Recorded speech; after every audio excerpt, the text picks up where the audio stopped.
So finally, I'm joined by Jamie Wrenn. I say finally, like he's caused some delays in this. It's me, been talking to too many other people. But I know you guys were always keen to know what Jamie's thinking. I always am myself as well, especially when it comes to the handicap. But obviously, Cheltenham, when there's grade ones aplenty, he knows about that stuff too. So anything you say tonight, Jamie, is going to be taken with literal enthusiasm. Like, I think most people are quite excited to hear what you're thinking. So for that fact, this episode, I'm going to try and it's very difficult for me, I'm going to try and talk as little as possible because you know my opinions on most races. So let's try and keep it focused on Jamie. How are you feeling, mate? You as excited as me? Oh, yeah, Dave. It's going to be different this year, isn't it? Very different. No pub, which is desperate. But look, we'll make a bit of crack. A few friends, all right. We'll meet up, all right. Hopefully, we'd have to be careful, obviously, with the whole situation. But look, year on, we're still in the same spot here in Ireland, and look, hopefully 2022 will be better. That's it, mate. It's definitely going to be a different year. Obviously, I'm someone that plays from a long term out, and obviously we get setbacks, knocks. That's just a given, regardless of it. This year, I think, because the field sizes have been slightly reduced, I think like the Joe public that maybe bets nearer the time are probably feeling a bit more lackluster because they want these big fields, don't they, where there's lots of opinions to be made in there. My perspective on it, and this will be the only thing we'll say about it for the whole of the show, is the fact that there's lots of horses that run that are no marks, and obviously it's a social thing for the owners and things like that. And obviously that's fine. Maybe some of the handicaps have been affected a little bit this year away from that, but most years you'll look at a Supreme and there's probably only 3 or 4 that could win the race anyway. Just the fact that you've got 21 a race, for people like me that want to go through every runner to make sure that I give them all the attention to detail, it's actually better for me than a smaller field. So I think the quality's still there. I know the number of runners isn't there, but I still think that the best and most likely winners are in the races. We're not missing any horses that would be winning, bar the ones that have been injured. So, do you care that it's the numbers are down because it doesn't really affect the quality? Not really, Dave. Doesn't get rid of the enthusiasm for it, and maybe form-wise afterwards might crib a little. But look, they're all there. All the good horses are there. Maybe there are still, you could put 5 in off the top of your head that are not there. We knew 2 from the way out, Fernie Hollow and Deuceart, but like Energamine and Time Hill it's going to be a different race, right? Especially the Arca. Not so much the stairs. There's still a few more there in the stairs, but look, it always happens, no matter what. But the field size next year will be up again. You'll have a 20-runner Supreme. Like, it all, as you said, the owner, the day out, they don't care where they run. Even if they have no chance, it's the day out for the owner. So, look, yeah. Hopefully in 22 we'll have that back ready to go and we can go to the pub, watch it and enjoy it. That's it, mate. And obviously, I can't begrudge anyone because if you've got a horse that you think's got the ability to run in these sort of races, and obviously they're paying the bills, they could do what they want.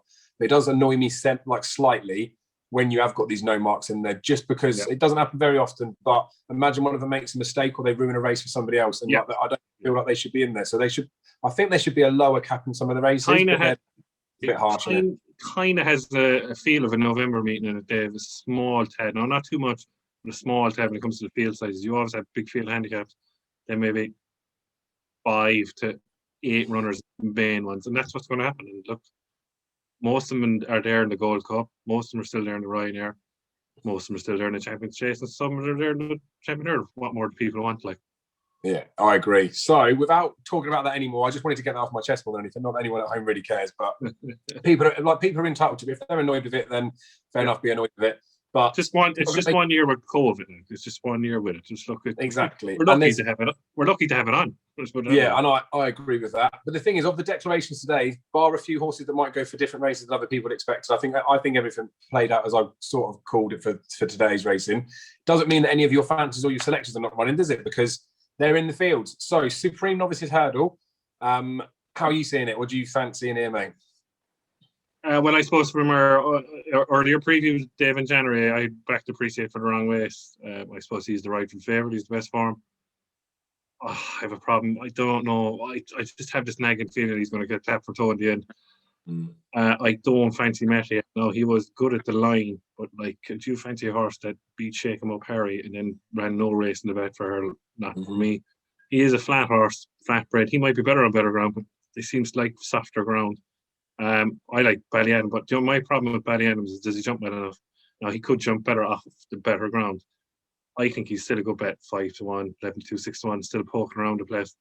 He's still a good buck bet each way. I can't see him out as a 3 depth. I think he might, very might be Appreciate, but he's the right favourite, Appreciate. Blue Lord now would have a chance of 10-1. I think he's overpriced. I honestly thought after the Chanel Pharma that they'd be the first, second, and third. Not the first, second, and third in the Chanel Pharma at Leopardstown, but they could reverse around a small bit. But I think they'll be the top three.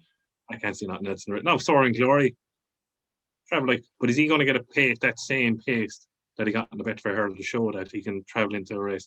I'm not so sure with Nate Runnerfield. So at the moment, Appreciate should win each way. Ballyadam for me. Yeah, fair enough, mate. And that's the thing. Like, I know I said I wasn't going to say too much on it, but obviously, first time cheap pieces for Soaring Glory. We know that the cheap pieces record is terrible. We know the Betfair hurdle winners going in is terrible. I've definitely got a thing about horses where they've got headgear on for the first time. A lot of the handicaps, when they miraculously find like an extra stone from somewhere, and the trainers blame it on the headpiece or the cheap pieces. But the application of headgear for this horse isn't going to make him find the £10 that he find. So it's a non-point. For Pleasure's obviously in here that could go hell for leather off the front, but we saw hopefully, yeah, I'm looking at that right, that angle that he will go out in front. Like, but very strange. Very strange. Third time Lucky's not here. Like, if third time Lucky's in the same race as For Pleasure, obviously they have a chance in the county hurdle. We can get onto that later. Like, but it's like you say, why is For Pleasure in the race? Like, he's absolutely no chance. Like, do you know what I mean? Yeah. Look, the thing is though, with someone like him, like I think third time Lucky's probably gone county because they knew this was going to be a smaller field, and then they were probably worried about the pace thing. For Pleasure, we know what the Supreme's like every year. Probably standing start. So For Pleasure might not even. We see how like unruly he can be at the start. He not saying I think he's going to refuse or anything, but he might not even go and kick off straight away. So he might not be in the pace angle, but. For a horse like that, For Pleasure, because he's a course and distance winner, like you might as well go for the Supreme because you sort of been there, done it, and they'll try the same sort of tactics. But I do think you're pretty spot on with what you said as well there. Like as much as it is a small field, it does look like it's a pretty interesting race, doesn't it? And you look, especially on official ratings, despite the prices, there's £10 on the books between bottom and top rated. So it's a fairly competitive race. The Arkle, not so competitive now that Nurgamine's gone, but do you think it would have made a difference anyway, or? I don't think so, Dave, but I had a little bit of a poke each way before the final declarations on Captain Guinness because of the ground. I got 9-1 or 9-1, yeah, I got 9-1. I just had a crack for an interest in the race, like, do you know what I mean? I think Rich Blackmore's always on about it, be better on a better ground. A little bit unlucky against the Energamine, but I say Shishkin will still win. He'd have been a better spectacle than Energamine, but I think he'd have been second to Shishkin. Yeah, look, it's just Shishkin's to lose now, isn't it? Now, if you look back at the Supreme, Captain Guinness was ahead of it when it fell in the Supreme. But it stayed on up the hill like Shishkin, who knows? But look, Shishkin's to lose and move on and onto the championship the following year. That's it, mate. And I think it has got to be that way. And that's the thing. Like, I don't really massively look at backing each way, but when the field was doing what it was doing here, and you could get the 3 places for something like Captain Guinness, I think Daryl mentioned it as well when I spoke to him. Just looking at the race from that sort of angle, when Shishkin ends up this short now, you could actually probably make more money from the each way bet of a horse placing. And I know people will say that anything can happen to the favourite, like Shishkin could fall, but then if you're backing something against it from an each way perspective, and then thinking in the back of your mind, anything could happen to Shishkin, you have to apply the same logic to the horse that you're backing, because anything could happen to bloody any of them, couldn't it? But I just hope that Shishkin does just go and get the job done and bolt up. It's just one of them, especially the first day at the festival. As punters, I know I get over infused by it, but I feel like I'm on a par with what the trainers and the stables and the jockeys must feel like. That you just want to get some winners on the board, didn't you? Of course. And the Supreme might not go to plan, but I've got a bit of cover in there, so I feel okay. But it's just a horse like this. Shishkin was one from the beginning of the season, or even the back end of last season, that everyone was raving about. So just fingers crossed he goes in and starts things rolling. What about the Ultima Handicap? Because this, despite the fact that people are moaning the small field sizes, 16 runners for a handicap, we'll take that, won't we? There'll be some boosted places. Guy doing first 7 for concessions, but there's been money obviously for some horses in this race that's been supported up there, isn't there? But is there anything that you strongly fancy or just fancy? I just fancy one for the team, Dave. Especially if you look at the form line of a horse down the line in a national hunt chase that you fancy, yourself and Daryl fancy next destination. Like, his best run of the year was at Newbury, brought next destination all the way to the line and on the better ground. He's been well back. Like a couple of days ago, he was 12, 14 to 1. He's into 11 to 2, 6 to 1 now. He's been well found in the market. I suppose course, say from last year, I give Ing a chance here, but his 153 big mark for him is Pim. He's course and distance form. He won there back end of, was it for Christmas? I think there last year, 2019. Yeah. He beat Imperial Aura by 8 lengths on good ground. Like, him needs good ground, I think. They said he should be going right-handed, but he's won at Cheltenham, beating him a leading fancy for the Ryanair. So is the mark beyond him? Maybe it is, but I give him a squeak at 12-1. I think he's Nicky Henderson likes to have a race like where the Bear there won the year before there. Has a chance, but I don't really like the race. I'm very poor at this race. I got Kustar Savola a couple of years ago. I mean, Ben Salem was probably my best ever winner in it, all right. But no, I don't like the race. I know you like Milan Native. That has a chance. Different course though for me, Dave. Extra 2 furlongs I thought suited more in the Kinmure. But look, the Irish have a desperate record, and look, records are there to be broken. But at the moment, I go with 1 for the team, and Pim. Yeah, fair enough. I can't believe you mentioned Kustar Savola, because I was all over Shanty Flyer that should have won the race. Bad jump on us. Screw you. One horse I am interested in your thoughts on this, because I've spoken to a couple of other people. They don't know the horse. They haven't even watched it run. Discordantly for Jessie Harrington. I see it. Yeah, I see it come in. It was very interesting to see why she's bringing that over. Because he can't really jump. And I looked at the entry and then saw that he was in the stable pack, and I was thinking, do you know what? Maybe if they dropped him back and trip off a faster pace, he might jump a bit better, because his jumping at the middle trip's been a tiny bit better. But obviously, with him running him in the Thyestes and then running him in the Irish Grand National Trial, they know that he obviously wants to stay. But his jumping is woeful. But do you reckon he's got any ability? Because he's 142 rated over here. I think he's 141 over in Ireland, and I think that you look at the Thyestes where he was sent off at 9-1. You look at the Irish Grand National Trial where he's sent off 11-1. They're big field handicaps, and if you're sent off those sort of prices, you're fairly well regarded. I just think this is like no one's really talking about him. No. Do you reckon he's got a bit of a squeak, or is it too much to trust that he's going to jump? If it was on the new course, Dave, as you agree with the festival plate, I kind of fancy him, right? Because there's less fences and hurdles on those courses, but he's have mounted fences. What, they have to jump 19 in the ultimate? Nah, I can't see. Will he get round? But he could be better on better ground. He's won at Galway, right? I remember him winning at Galway in October, I think. That's good, like, for Cheltenham with the big massive hill, like, but like Galway, as you know, the 2 fences in the dip are hard enough to jump, but the rest of the jumping around Galway is handy enough, like, you know what I mean, bar a big hill. But I don't know, very interesting runner, right? Like, to see why is she bringing him here? Could both them, you never know, like, you know. But no, not me.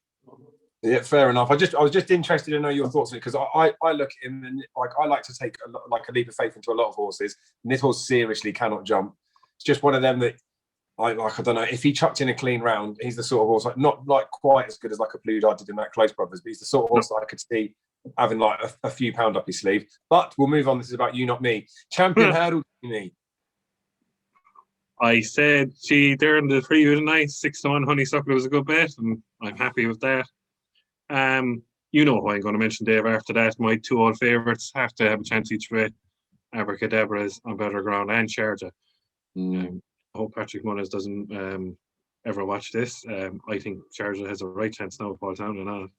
Agreed. I really do. And the better ground, the better his chance. I suppose Ebaton's the forgotten horse in the race. I think if they go quick, she's no chance, David. It's just my opinion.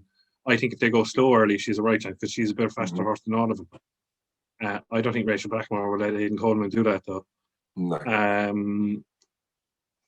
I see. He'd kill me now for saying this. Mr. Carter's gone full circle. Ebaton and around to Goshen. I don't know, Goshen. I look, he could bolt up and say, Jesus, what are we doing? And he's the greatest horse ever. And all. I don't know, Dave, but he just muck it up. It's just my opinion on him. He'll give a good pace angle into the race, hopefully, and tow Kennedy into the race for me, and Honeysuckle as well. But I think it's Honeysuckle's to lose. I don't buy into that. So she won't go on better ground. I don't buy in. She's tactically versatile, I'd say. But she'll hang second or third, you know. And then if she wants to kick on downhill, but she's going to have to kick on downhill, because that's the style looks like to suit her to win the race. So look, hopefully it all goes to plan. I'm happy with 6-1. I hope she wins, to be honest with Yeah, mate. And I think it's such a great spectacle as well, because we remember when Bouverdere was in there against Lorena and Applesjade, and there was such buzz around that race, wasn't there? And then obviously Espoir de Lan, the 5-year-old that won it at a reasonable price, like that looked a red hot race. The two girls against the boy, similar thing here in it. Honeysuckle, Goshen, Epatante. Like if any of those trio win it, it's a mega story in it, because like they're the new kids on the block. Honeysuckle remains unbeaten. Epatante, the first girl to regain it. I do feel though that, like with Sharjah, I'm not his biggest fan, full stop. But his effort in the race last year, admittedly he didn't win it, but they've forgiven Epatante, haven't they, for the back issue? Sharjah's been proven that he's just as good as last year, if not maybe even a touch better. I think that's arguable, but like debatable. But like the price differential now, the fact that he's a double figure price, I don't know whether there's concessions or anything that'd be out there. But like you say, with Paul Townend on board, they'll sit out the back with his horse. You know that he's going to be staying on. If there was 4 places up for grabs on him, like there's no way he's not going to knock 4 of these out behind. Like I think he would be interested in me in that perspective. But I'm Honeysuckle. I really fancy Honeysuckle. I hope she does do it. Abacadabras is the one that just makes me laugh, because I can imagine him traveling, cruising in there. But I just feel like him, Goshen, Honeysuckle, I feel like there can be a few of them that are coming in. But like you say with Honeysuckle, if Rachel pushes the button early, which I think she will do, and she's going to have to do, I just feel there's going to be a handful of them that are just going to completely think, what the hell's going on? They won't be able to live with her, and then all of a sudden you might see like a Goshen and Honeysuckle battling out, and then you might see like Sharjah just pick up the pieces later on. It looks a seriously good race, doesn't it? It does, compared to previous. There's been a lot of bad champion hurdles, supposed to be bad champion hurdles in the last couple of years, but I think this is the best one for a long time, even after the hype of the Lorena race and where Espoir de Lan won. I thought, I was a Lorena fan, all right, and back Melina as well on the day, and it was second again. But no, this is really good, and look, hopefully we'll get to see the best horse wins, and there's no hard luck stories. Yeah, that's it. And the mare's allowance will obviously come into question if a mare does go win it. But that's the huge thing with Goshen that's going on, especially from a 5-year-old having to give the pounds to the girls. Yeah. Like I feel like he needs something to be amiss with both of them to be able to get away with it. And, I agree. And like he's clearly got the ability to run well, but I think his best effort is still not capable of giving £7 to Honeysuckle's best effort. So having to hope that another horse underperforms, like we touched on with like Shishkin, when people try and back against him, I'd rather just hope they're all going to run their best. Anywho, Close Brothers Mares Hurdle, one you did mention in the preview as well there, that he basically just sewed the race up. Constantisi just wins, didn't she? Are you worried about Roxana? Well, I'm a small bit worried about Roxana there, but look, if you think about it, Roxana would have never won at Cheltenham ever if Benny Jojo won. Like, she was badly outpaced last year, and I know she's probably a different horse. She's still a 3-miler, like, you know, to be honest with you. Yeah. But on the better ground, this Constantisi probably will have a better turn of speed than Roxana, and she should win. Yeah. That's it. Like, I can't see any horse, to be honest. Another hard luck story in the mares, but Constantisi will win. Yeah, I agree. And I think the good thing about it this time round, which sounds probably a little bit harsh, is that if anything does go amiss, like when Roxana was given it, like Roxana didn't really look like she wanted to stay up the hill either, like flashing the tail and all bits like that. So I'm definitely not convinced this is her track. But if something did happen, and there's like depth in this race, is what I'm trying to get at, that there's plenty of 140s mares in here that, like, whoever wins this race is going to deserve to win it. It's not like when Benny falls or where any power falls and something's going to be on the history list that we're all going to look back on and say that she never have won the race. But there are some nice rated horses in it. But I do think that Constantisi looks like she's probably the class above. Yeah. And now Roxana's in there, Constantisi might end up being a backable price if you like going short. I haven't got any money in the Mares Hurdle at all this year. I left it completely alone. So that was clever, wasn't it, Dave? Boodles, there must be something in here you like. This is monster size field. I don't massively like the Boodles. When they chose for Cheltenham to drop a race, I felt they should have dropped this and just let them all go in the triumph against each other, because just stick them in there. But the story for another day, I suppose, isn't it? And even things like this, where you've got Boodles horses in here and everyone's saying, oh, it's a crap Supreme. We'll stick some of them in the Supreme if you think it's so bad, with an £8 allowance. But again, story for another day. All of the big names, Barkwell Ixalos, that people were kind of half hoping was going to come in, like, are at least in the race. Yeah. Is there one or two or a few you fancy in here? I like one or two. I really fancy Saint Sam. I think Saint Sam will win, Dave. I think the better the ground, the better his chance. They're putting first time headgear on him, I was told. Weird for Willie Mullins, but first time headgear on a horse. But hopefully it'll make him settle. And if he settles, right, I really do. Look, the form with Sandy here is there. I suppose the other one you can mention is Bustleton, who has form with Sandy here as well. I suppose the other one I would give a chance to, and would be on better ground, and he won on the all-weather Dundalk, and it was glorious. He seems to like better ground, but apparently anyway, he brought Mr. Elliott, bought him over for the Summit Juvenile, I think, earlier in the season, and he was, I don't know, he was beaten 30-something lengths by Monmoral, but Monmoral looks a good horse. I'd say it was just go over to see what the handicap mark was in Britain at that time of the year.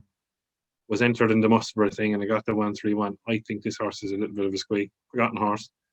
Brought over to Doncaster, won on his first start. I seem to like that, and I think he's a chance at 16 to 1 each way. But my main bet is St. Sam.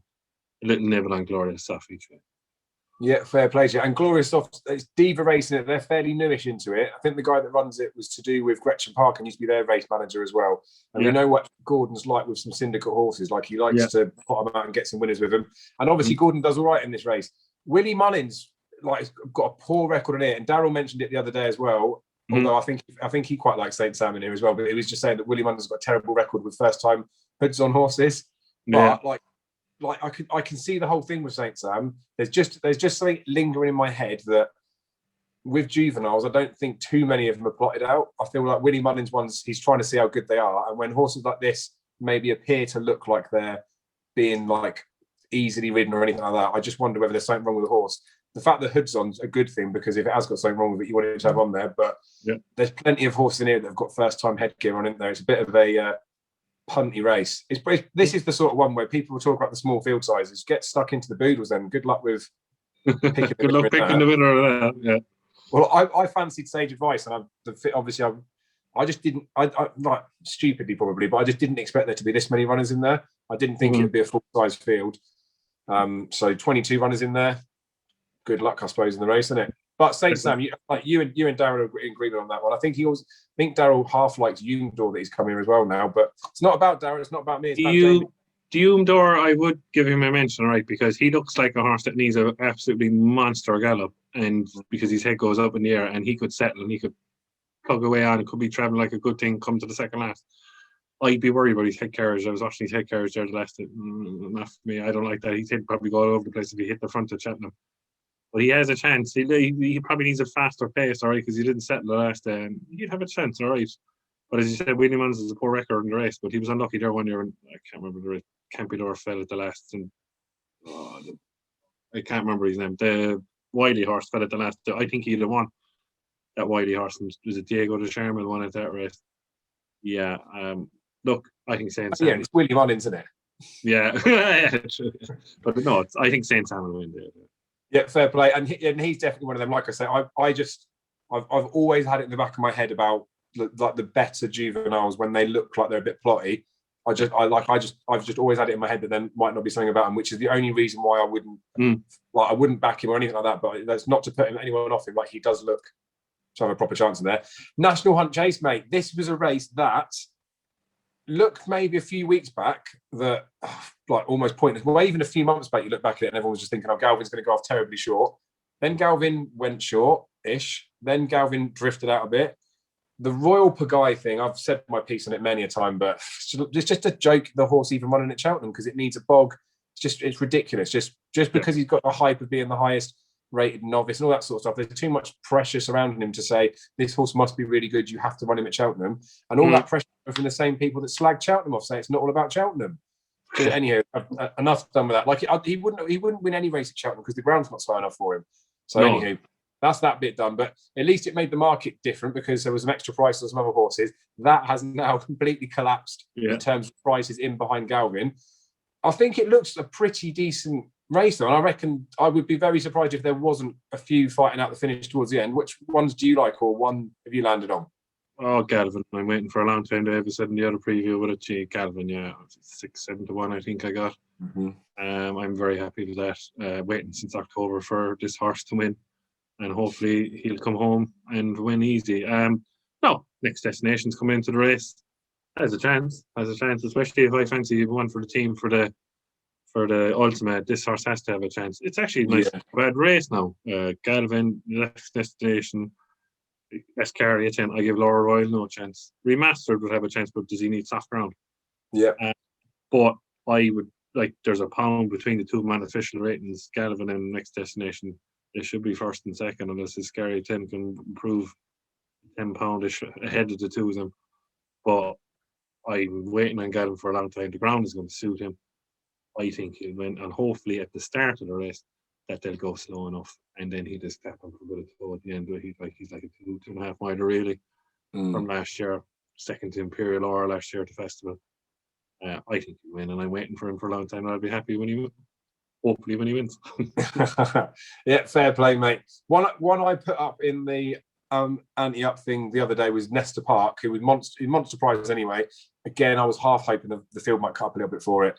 But like he's definitely the horse that won't be the flashiest. He's going to be a monster prize, but I feel like he's just going to really be suited by like staying on this trip. So when it comes to a traditional race, might be plodding on to do something. But I think Escaria 10, this is definitely the right race for it, because when it ran behind Eclair de Rire, as soon as it ran that, I was like, that's a national hunt chase horse. But because Eclair de Rire hasn't come out since, and Pencil for Lead was probably disappointing that day, we don't know how strong that form is. So exactly, like I couldn't fancy him. Galvin's always been the one for this race, and obviously next destination, I quite liked him coming to this race, especially ground everything in there. So, mate, I can't disagree. Them two will be fighting out the finish, and I'd rather next destination one for my own benefit. But if Galvin goes into you, then can't begrudge you that. Right, we'll wrap up here because that's day one done, and then I'll crack on with day two.